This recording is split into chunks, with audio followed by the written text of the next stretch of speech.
To understand how to get perfect exposure every time, we're covering the 3 settings you need to understand, the 1 essential tool every videographer needs, and how everything works together. But first, which of these 2 videos looks better?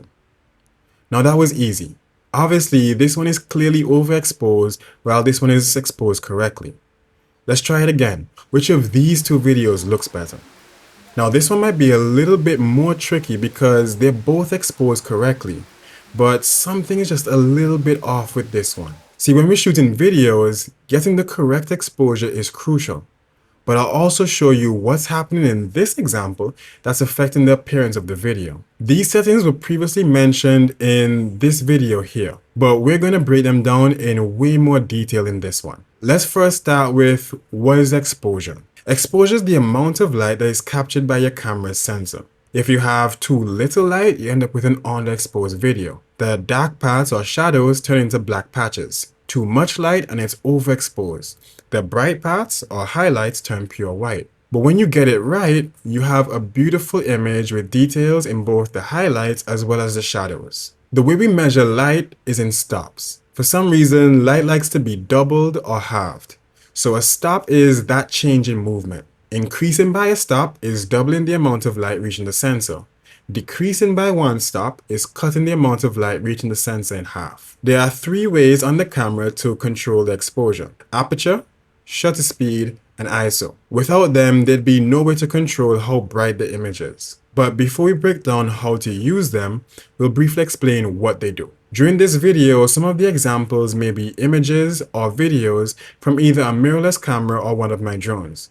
That's because the same principles not only apply to all cameras, but they also apply to photography and videography. So for the sake of clearly explaining certain concepts, I might use a picture, but all the concepts will apply directly to drone videography. Let's start with aperture. Aperture controls the size of the opening in the lens. It functions like your pupil. When you're in a dark room, your pupil dilates or widens to let in more light, helping you see better.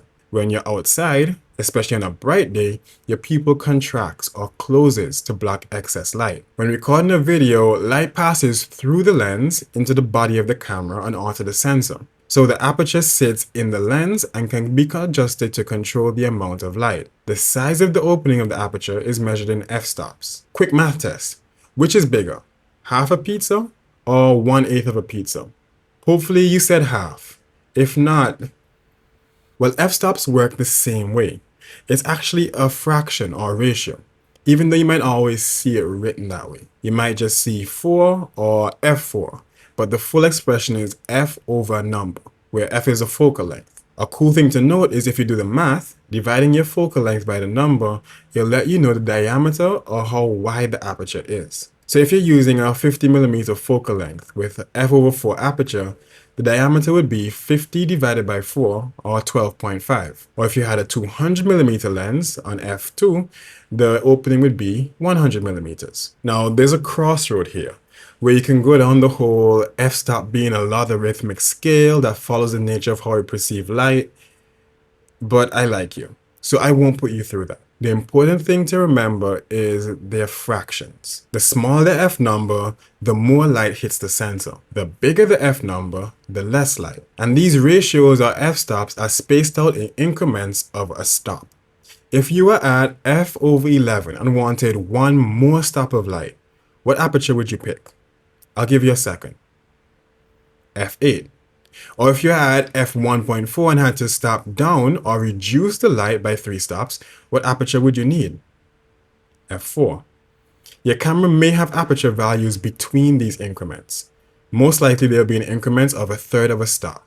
So instead of going directly from f8 to f11, it'll give you the option to pick f9 and f10. Working with f-stops can be a little tricky, but there's a pattern. As you move along the scale, the next number is double the previous one. Yep, that's simple. Let me show you. Let's start with f2. If I want to move down a stop, I'll double the previous number, f1.4. That gives me f2.8. To move down another stop, I'll double the previous number, which is now f2, giving me f4, and so on. Once you double f5.6 to get 11.2, just drop the 0.2 and keep going. With most drones, the aperture is built into the camera. So what you have is what you get. But for more high-end ones like the Inspire series or even like regular mirrorless cameras, the lens determines how much aperture is available to you. Let's talk shutter. The shutter is a little door that covers the sensor. Shutter speed is the duration of time your camera's sensor is exposed to light. It's how fast the shutter opens and closes. Keeping with the eye illustration, this is like blinking. Remember that a video is a bunch of pictures taken back to back. So for those images to be captured, and by extension video to be recorded, the shutter has to open and let light in.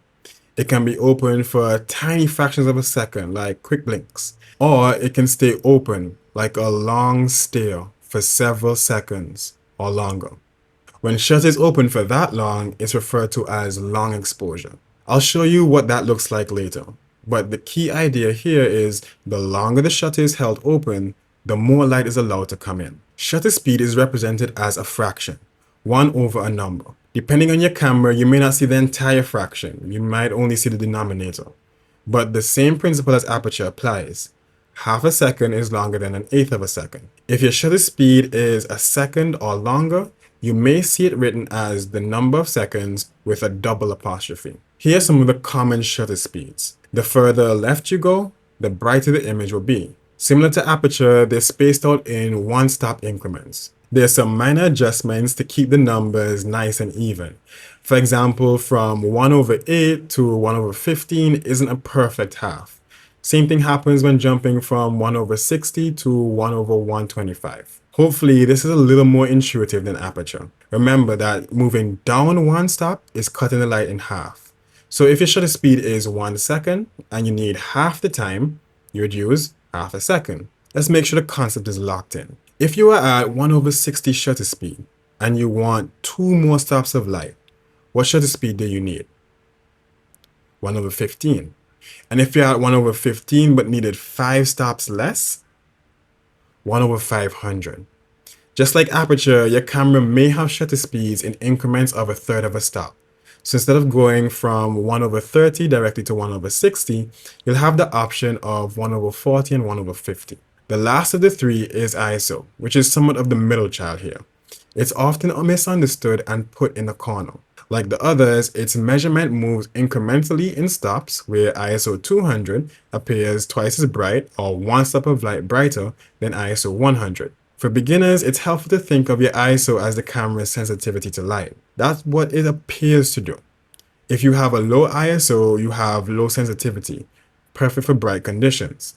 And a high ISO is more sensitive, letting you shoot in darker scenarios, kind of like night vision goggles. A slightly more technically accurate definition is that ISO acts as a post-sensor gain. Think of an analog radio. It can be tuned to capture a certain radio frequency or signal. That's the 91.9 or 104 FM that the radio station uses. When you're close to the radio station and the signal is pure, you barely hear any static on the radio. But as you get further from the station or objects block the signal, more static is heard. Now the static is always there. If you dial up the volume enough, you'll hear it, but it becomes more pronounced when the signal isn't as pure or strong. The camera sensor works in a similar way. If there's a lot of light, you can keep the volume down. The signal comes through loud and clear. That's the ideal scenario for us, shooting at a low ISO so we have little noise in the image. The ISO value that works best, the one that keeps the noise lowest, changes based on the camera you're using. For DJI drones, that's usually ISO 100, but double check your manual. But if there's not a lot of light, you need to in effect crank up the volume in order to see what's happening. That process of cranking up the volume is similar to what the ISO is doing. Night vision goggles don't make the sun, well, the moon, brighter or produce more light, but it works with the light that's already there. It's amplifying the light that's being captured. And by doing so, the image gets brighter. The downside is it also cranks up the noise in the image as well. Take a look at these two images. They were both shot in the same dimly lit room. One is clearly more crisp and feels like it's higher quality. They were both shot at f4.5, but with the one on the left, I kept the ISO at 100 and used a slow shutter, 1/4, to let in as much light as possible. With the one on the right, I use a faster shutter, 1/1000, and crank the ISO to 25,600 to get the brightness back. The graininess that you're seeing, the dark speckles, that's noise. It's more obvious in this example. This is more of a stress test image. I turned off the lighting completely, shot aperture 4.5 with 1/30 shutter speed, then I pushed the ISO to 102,400.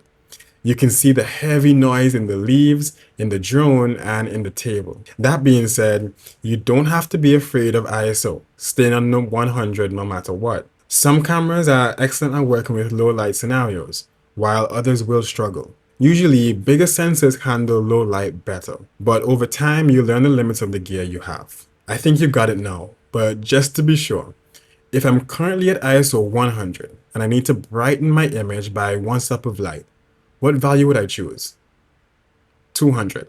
And if I needed 3 stops brighter, 800. Like the other two, your camera will most likely have the increments of a third of a stop as well. So far, we've seen that aperture and shutter speed physically control how much light reaches a sensor. ISO is different. It's purely digital. It doesn't add more light, it just brightens the image electronically. The only way to change how much light hits the sensor is through aperture, shutter speed, and ISO's twin. Yes, ISO has a twin that works opposite to it. They're called ND filters.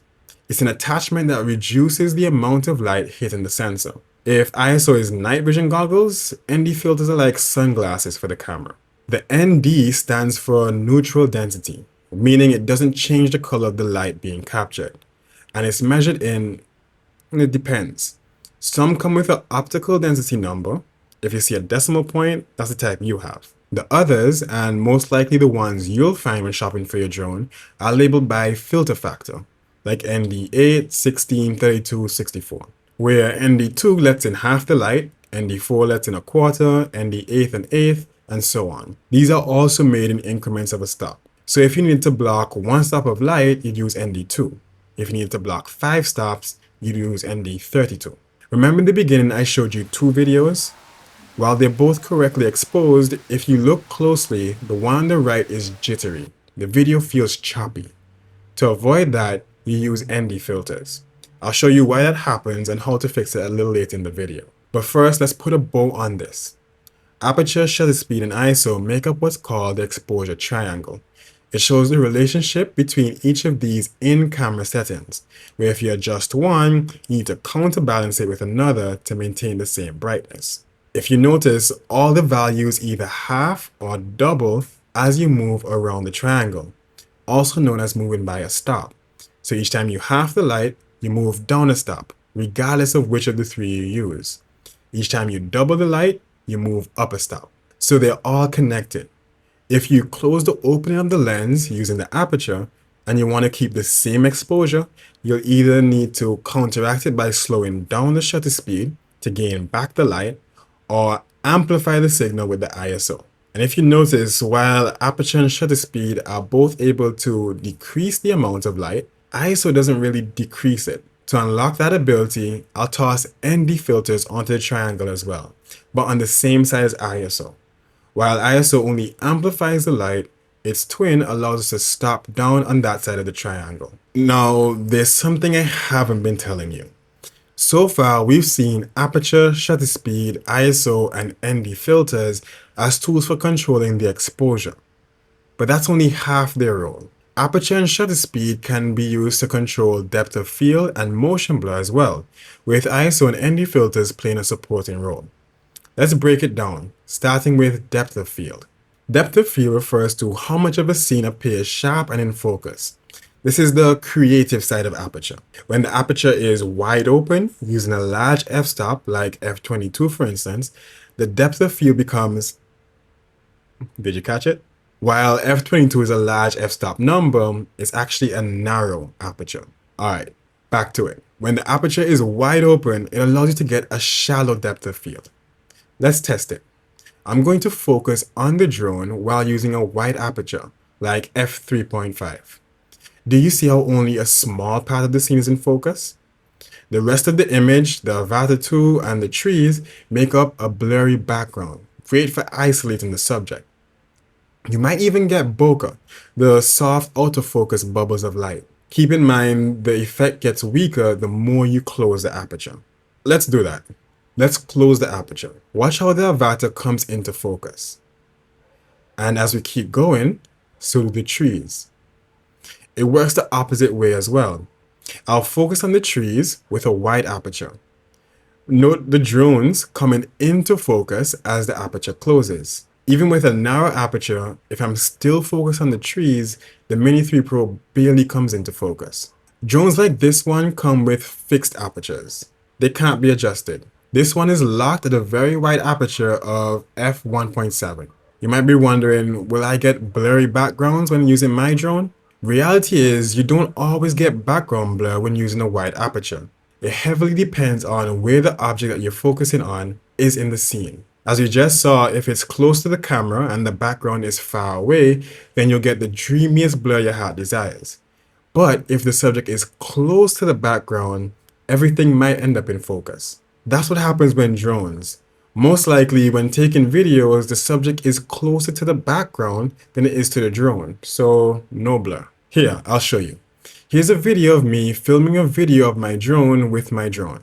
Droneception. The Mini 3 Pro has a wide aperture, f1.7. Watch how the background is out of focus when the avatar is near the camera, and how it shifts into focus when they're closer together. If you have one of the Mavic or Inspire drones, then you might have a variable aperture on some of your lenses. That allows you to use aperture as a way to control exposure. But for the rest of us, we have to rely on shutter speed and ND filters. Actually, shutter speed is about to leave the equation as well. But first, what is motion blur? Motion blur refers to the streaking or smoothing effect that happens when objects move while the shutter is open. The sensor captures the light when the object was in different locations. So instead of producing a sharp image, the different locations are merged into one image and the object appears blurry. For photography, this is extremely simple. If you want to freeze motion or make the object appear still and sharp, use a fast shutter speed. If you want to give the idea of motion and movement, use a slower shutter speed. Let me show you what I mean. This is a fan shot at 1/60 shutter. Do you see this white blur? I'll show you it again, but look what happens to the fan blades as I increase my shutter speed. Now I'm at 1/4000 and you can clearly see what the white blur says. In case you think I stopped the fan, here's the video proof. As the shutter speeds up, you'll notice the effect it has on the video. For humans, there's an acceptable or ideal amount of motion blur that seems natural to our eyes. The hand shaking on the right appears more natural than the one on the left. It's the same effect that was happening with the fan. That's because we're following the 180-degree rule. The rule says that if the denominator of our shutter speed is twice the frame rate, the motion will appear natural. So if we're shooting at 30 frames per second, that's our frame rate, then our shutter speed should be 1/30 times 2, or 1/60. Here's the issue. Depending on what drone you have, we've already taken aperture out of the equation. It's fixed. Now our frame rate decides the shutter speed, so that's fixed too. Do we just hope that with those settings we'll have perfect exposure? That's why we need ND filters. Most times we're filming drone videos in the day, and if you've been following along, with a wide open aperture and relatively slow shutter speed, we're begging for overexposed footage. ND filters allow us to stop down the exposure or reduce the amount of light entering the lens. That solves the issue we had in the beginning. The video on the right, it doesn't have an ND filter, so we can't follow the 180-degree rule. That means the shutter has to be extremely fast to limit the light. So instead of natural blur, we end up with the scene being sharp, which looks very jittery or unnatural. This is especially noticeable when there's a lot of movement in the scene, or if whatever's moving takes up a large part of the scene. If you're filming a forest from high above, it'll be less obvious than if you're zooming down a beach close to the waves. To put all of this together and have full control of our exposure, we need to talk about one more thing: the histogram. The histogram is a graph that shows the brightness levels in an image. This is it on a mirrorless camera, and this is it on my drone. Let's break this down. Imagine if each pixel in this black and white image was a Connect 4 chip. But instead of the chips being red and blue, wait, I thought they were red and yellow. Anyway, instead of red and blue, they were black and white. Now you have the task of looking at each pixel in the image, one by one. Every time you see a black pixel, you put a black chip on the left side. Every time you see a white pixel, you put a white chip on the right side. That's essentially what the histogram is doing. It's showing how many pixels have a certain brightness value. All the dark pixels go on the left, and all the bright ones go on the right. Except, instead of having only black and white chips, you have every shade of gray in between as well. This is extremely useful because if we have too many dark chips together or too many bright chips together, we can't tell what's happening in the image. For example, in the opening video, there's too many bright chips together. The image is overexposed. This is the opposite problem. There are too many dark chips together in the shadows, so you can't tell what's happening there either.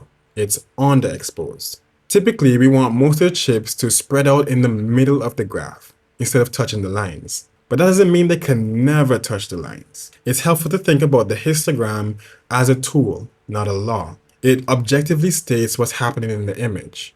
Your exposure choices depend on what you're filming and what the creative intent is. For example, there are a lot of dark chips together in this video, but we did that on purpose. That's the look we want. Similarly, in this one, there are a lot of bright chips moving over to the right side, but we expect that because of what we're shooting. An assistant of the histogram is the light meter. It shows the exposure value, or EV, measured in stops. That represents how much light is in the image. If it reads 0, that means it thinks the image is properly exposed. A negative value is underexposed and a positive is overexposed. But think of these as suggestions. Based on what you're shooting, you may want the image underexposed according to the EV. I'll show you how it works in a second. Another helpful tool is the zebra or overexposure warning. You can see them on the screen here. Depending on your settings, it shows where exactly in the image the overexposed parts or the parts that are close to being overexposed are. Watch them disappear as I correctly expose this image. Do you want to practice? Let's try exposing this scene. We'll first start with the aperture. The scene is currently overexposed, so while keeping the shutter at 1/5 and ISO at 100, I'll close down the aperture to reduce the light. Starting at f3.5, the image is properly exposed at around f10. Note the light meter shows the exposure value goes from +2 to 0.0, meaning the camera thinks this is a good exposure. Watch what happens as I continue to close it. Next, let's do the same with shutter speed. I'll open back the aperture to f3.5, leave the ISO at 100. Now as I speed up the shutter from 1/4 to 1/40, I get a good exposure. Watch what happens as it gets even faster. Finally, to show what happens with ISO, I'll have to underexpose the image first. So I'll close the aperture all the way to f22 and the shutter down to 1/60. Now watch as the ISO increases, I get the exposure I'm looking for at around 6400. With modern cameras and drones, you're able to see the image on the screen to set your exposure before you start recording. But these are just helpful tools that can be used to guide you. Feel free to use them, or ignore them, I guess. We finally made it. How to set exposure. For drone videography, the first choice you have to make is your frame rate. Are you shooting at 24, 30, or 60 frames per second? Then, do you want natural motion blur? If yes, set your shutter speed using the 180-degree rule. Do you have more light than you need?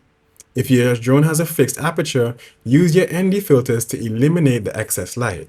If you have a variable aperture, then you can combine that with your ND filters.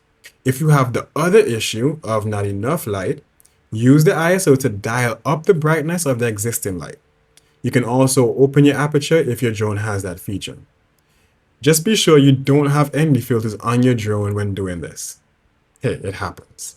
If you've done all possible things to set your exposure and it's still not quite there, you can bump your shutter speed a little up or down to nail it. Use those third of a stop increments. Or if motion blur is an absolute priority, you can always just hope for the best in post-production. These principles that we covered still apply if you're going for a long exposure hyperlapse style video like this. Here's a wall you might hit.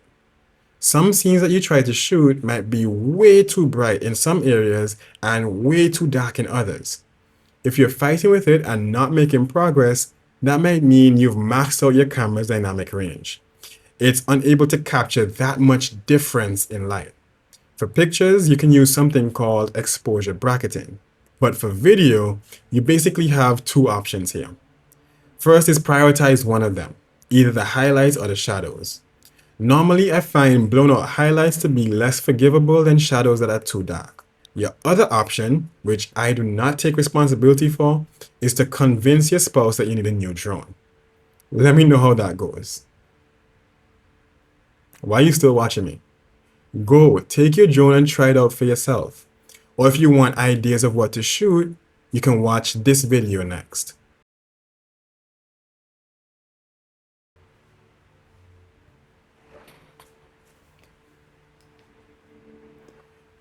Hey, I appreciate you for staying until the end. The next time you watch this video, this part might not be there. So let me know you've seen it by leaving a fire emoji in the comments. As a bonus, I'm offering a free one-on-one call for a limited number of people. It's a thanks for watching the videos and supporting the channel. If you have any questions about drone videography, you want someone to review your footage, or have general drone questions, there's a link in the description.